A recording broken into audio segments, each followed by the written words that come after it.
have to keep you a few minutes more, but I'm delighted that we are late. This was a wonderful panel. And to be late a little bit because of this wonderful panel was worth it. I must say I had many ideas how I would like to conclude this conference. And then, of course, I had to drop all of them. When I say, of course, it was not, in a way, also such a surprise for me. Last year, I concluded the conference with a promise, with our forum, with the promise that the next Belgrade Forum will be devoted to human security. At that very moment, I knew that if I want one person to be in that forum, that's Mary Kaldor. And she's here.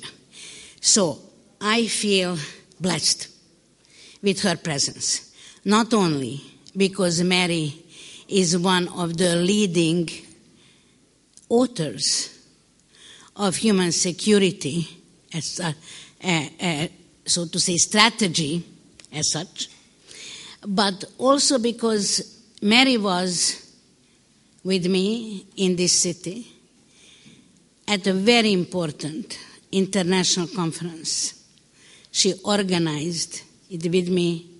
The two of us were the co-chairs of the Helsinki Citizen Assembly in 1991, and on July 7th, 1991, we organized the conference, not being really aware that it was at a symbolic place, Hotel Yugoslavia. And the title of the conference was Disintegration of Yugoslavia, Integration of Europe. We had a statement at that conference. More than 150 people participated, some extraordinary names. I don't want to go into the list. It was huge. I will just mention Adam Michnik and Milovan Djilas. I think it's enough. And at that conference, we had a statement, and Mary was the one, in fact, who, as usually, wrote the statement. The first sentence of the statement was, the disintegration of Yugoslavia might endanger the integration of Europe. How much it did, that I will leave for historians. But when I listen to her today, 21 years later, talking about the danger of balkanization of the European Union, I was a little bit worried that we might close a circle. In a way, we don't want to close a circle. Because I also agree with her. If there is a hope for pushing forward global governance for the time being, that's the European Union. So yes, I am absolutely sure that for this region, for Serbia, more Europe is the answer. But I am absolutely sure as well that this is not only for our region. For our region specifically, and this is why we had our first panel with the question, is Balkans finally a success story? The very fact that we dare to ask this question is because this is the only post-conflict area that has a chance to become a part, as I said at the opening, of the most successful political and peace project in the history of humankind, and that's the European Union. So this is why I also believe that more Europe is an answer, not only for this region, but for the world. At a wonderful conference in Guadalajara, 8 years ago, I met a great feminist, activist, Sarah from Uganda. And she said to me, we were staying longer, so we had a day longer, we had a long discussion, and she said to my great surprise that she believes that the survival of the European Union is of absolute importance for Uganda. So I got a little bit surprised. I said, what do you mean, Sarah? And she said, look, I read a lot. If Africa does not manage to have something similar like the EU, I don't think that Africa will survive.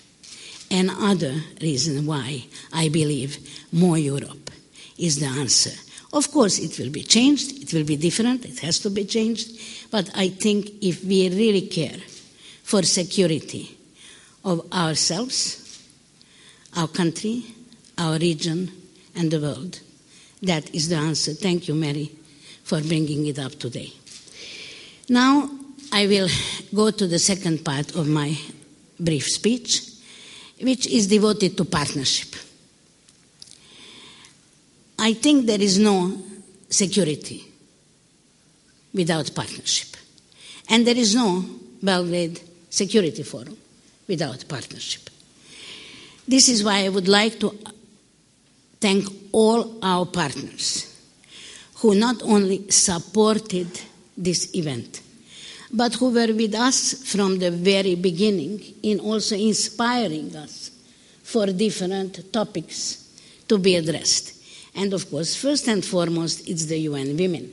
Look, we would have this panel anyway, because we decided already last year that the topic, women and security, and how women can change the security paradigm is going to be the trademark of our forum, exactly because unfortunately other forums still don't deal with the topic. When they start dealing with the topic, maybe we will be able to take it less seriously. But right now, this must be our trademark. Without UN Women, without CSAC, without UNDP, it would be much more difficult to realize that idea and to have these wonderful women with us. Balkan Trust for Democracy, not again only a supporter, a sponsor, but someone who helps us all the time, fostering partnership between different parts of the society, which was also, I think, demonstrated here today. But I would like to have more politicians sitting 2 full days in this room. Of course I would. I think they could learn a lot. I understand they are busy, but probably some of the things they would hear here would help them in reconceptualizing what they will do in the future. But we are where we are. It's good that at least they understood that this kind of gathering is important for them, and let's hope that this partnership between different stakeholders, or at least the dialogue between different stakeholders, also because due to BTD, will continue. Our third partner, the Slovak Atlantic Commission, is helping us to build partnership with our broader region, but in the same time helping us to keep our stubborn decision alive, that without regional cooperation, in fact, there is no chance for peace in this region and beyond. And then, of course, I want to thank everybody else. I must do it in a briefer format. I want to thank the Czech government. They were with us last year. They are with us again. The Norwegian Ministry for Foreign Affairs and the Norwegian Research Council, who are with us in different formats, especially with the Belgrade Center for Security Policy, when it comes to research and conceptualizing of security policies, USAID and the Institute for Sustainable Development, Ministry of Defense of Austria, Geneva Center for Democratic Control of Armed Forces, the CAF, NATO, OSCE, Center for Inclusive Governance, and last but not least, the people who made our last evening very pleasant and possible, Holcim. We also listed here the friends of the forum, the French Embassy, the European Movement of Germany, Technicom Computers, Dr. Audio, and of course, let us not forget that we have 10 media partners as well who were present during the whole event, and due to their efforts and understanding, we managed to reach out, I hope, this time much, much more than last time, to the broad audience, because this is the major idea. We want people to start thinking about security issues in a different way and to understand that their own security depends on whether they are all part of the debate and whether they are all involved in trying to find solutions for the major challenges we are all facing. And now, at the end, I must, because this is the most pleasant part of my whole short speech, thank everybody involved in this conference. I heard during these last 3 days, many compliments.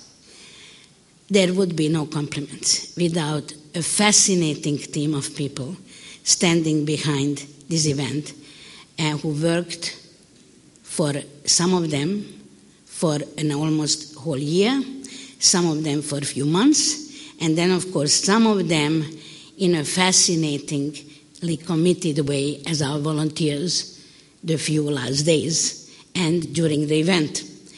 I also want to ask you that together with an applause for all those who prepared this conference, have your applause for the technical support to this event. If you recognized one single time we did not have a situation that the mics start giving that awful noise which usually endangers our present moment security, and our ears never happened. You had all the time also the pictures around on the screens. The press had all their support because we had this wonderful also technical team. So please join me in thanking them all.